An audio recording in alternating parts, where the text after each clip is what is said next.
In the dim glow of a flickering kitchen light, 17-year-old Alex gripped the edge of the sink, his knuckles white as he stared at the running faucet.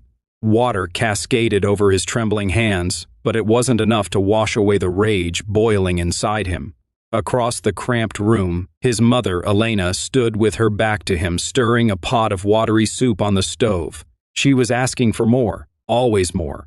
More effort in school, more help around the house, more respect. But tonight, something snapped. With a guttural yell, Alex scooped a handful of water from the sink and hurled it straight at her face. It splashed across her cheeks like a slap from fate itself, soaking her worn blouse and dripping onto the linoleum floor. Elena froze, her spoon clattering into the pot. The room went silent, save for the drip-drip of betrayal. But what came next wasn't anger or tears. It was something that shattered Alex's world forever. Elena wiped her face slowly, not with fury, but with a calm that felt unearthly. She turned to face her son, water still glistening on her lashes, and said in a voice steady as steel, "Alex, sit down. It's time you heard the truth about why I keep asking for more." Her words hung in the air like a lifeline thrown into a storm. Alex, expecting a scream or a slap, felt his knees buckle. He slumped into a chair, his defiance crumbling under the weight of her unshakable gaze.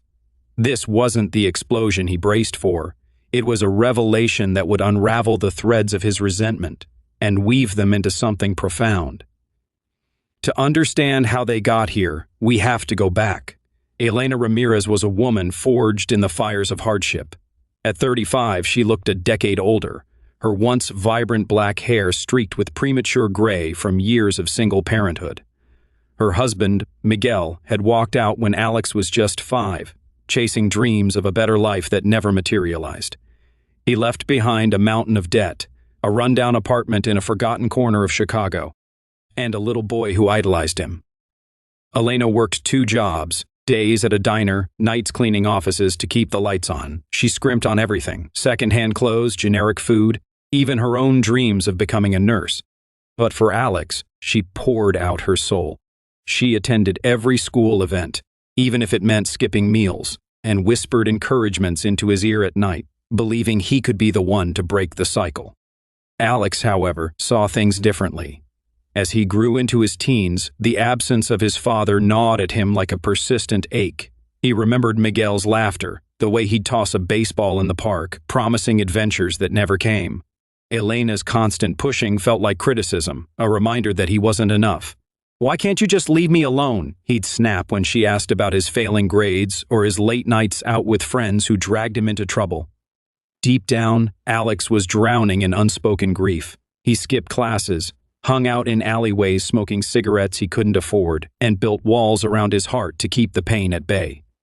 The more Elena demanded wasn't greed, it was her desperate plea for him to seize the opportunities she never had. But to Alex, it was a chain, binding him to a life he resented. That fateful evening started like so many others. Elena had come home from her shift, feet aching, only to find Alex sprawled on the couch, scrolling through his phone instead of studying for his upcoming exams. The fridge was empty, save for a carton of milk and some wilted vegetables. Payday was still 3 days away. "Alex, honey, could you help with dinner and maybe crack open those books? I know it's hard, but we need more from you if we're going to get through this." Her voice was soft, laced with exhaustion, but to Alex, it was the final straw. The word "more" echoed in his mind like an accusation. More what? More disappointment? More failure? In a flash of blind fury, he stormed to the sink and the water. Flew. Now, as Elena pulled up a chair across from him, the kitchen felt smaller, the air thicker with unspoken words. She didn't raise her voice. Instead, she reached into her pocket and pulled out a faded photograph.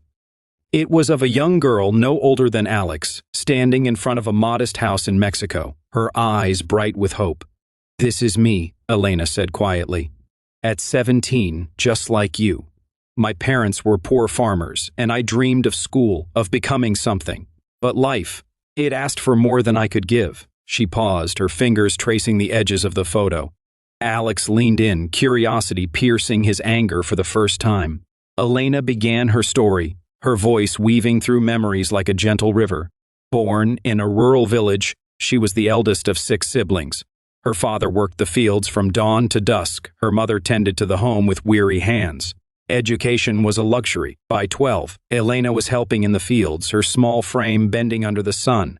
But she had fire in her, a secret notebook where she scribbled math problems and stories, dreaming of university. Then tragedy struck. Her father fell ill, a cough that turned to blood, tuberculosis ravaging his lungs. The family debts piled up, and at 15, Elena dropped out to work in a factory, sewing clothes for pennies. "I asked for more time, more money, more miracles," she said, her eyes misting. "But life doesn't always give, so I gave more of myself." When she was 18, Elena met Miguel in the city, where she'd moved for better work. He was charming, full of promises, and for a while, they built a fragile happiness. Alex was born, a bundle of joy that lit up their world. But Miguel's demons, gambling, alcohol, crept in.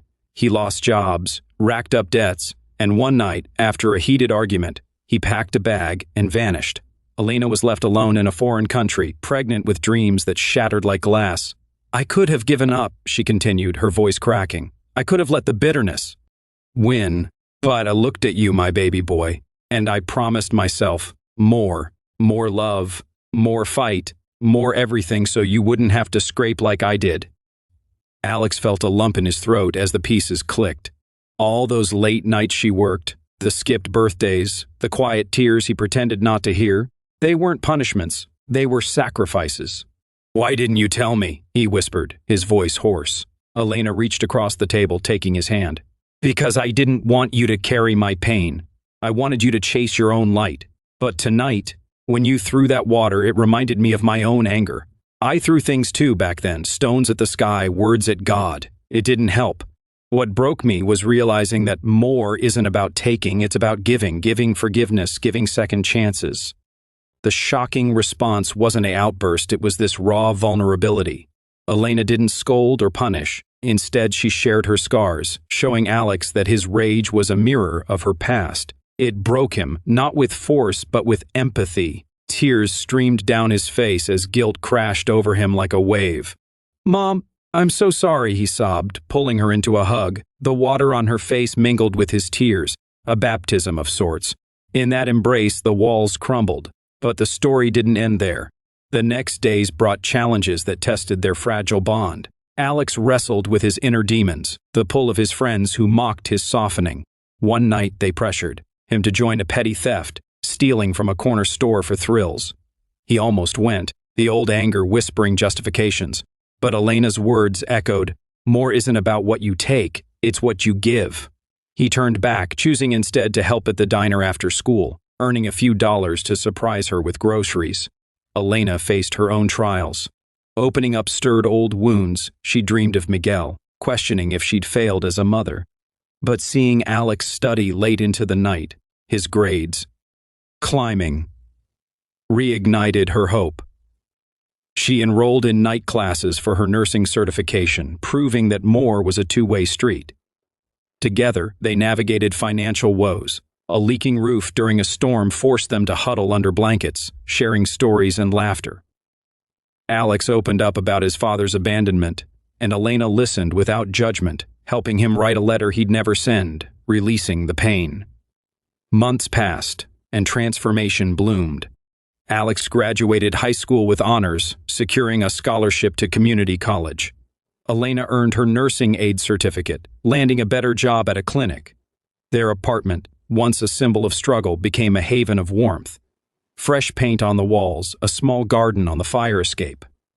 The key challenge, communication, found resolution in weekly truth nights, where they shared fears and dreams without fear of judgment. On Alex's 18th birthday, Elena handed him a wrapped box. Inside was a new baseball glove, reminiscent of his father's but etched with her words, "Give more, and life gives back." Alex hugged her fiercely, whispering, "You broke me that night, Mom, but in the best way. You rebuilt me." Their story is a testament to the power of unconditional love and forgiveness.